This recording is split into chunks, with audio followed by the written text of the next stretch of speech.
Video Fit Solutions here. Today we wanted to show you some footage of the 2022 winter storm here in Atlanta. It was dated January 16th, 2022. Please like, share, and subscribe, and please enjoy some of the views of the Chapel Hill Douglasville, Georgia area. What you're viewing now is Highway 92 headed towards Coweta County, Douglasville, and Chapel Hill. We've got snow flurries in Atlanta, Georgia. This is January 2022. Video Fit Solutions. Here are some flurries around the Chapel Hill area near Chapel Hill High School on Chapel Hill Road.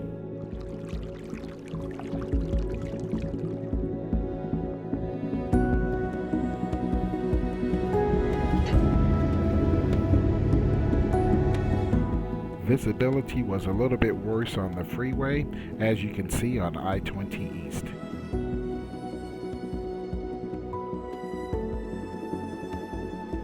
So here in the state of Georgia, the weather can go from snowing to a sunset in the blink of an eye. Video Fit Solutions thanks you for joining us. We hope you enjoyed seeing parts of Douglasville, Georgia when it does decide to snow here in Atlanta. Or at least that's what we call it. God bless. Take care. Please like, share, and subscribe.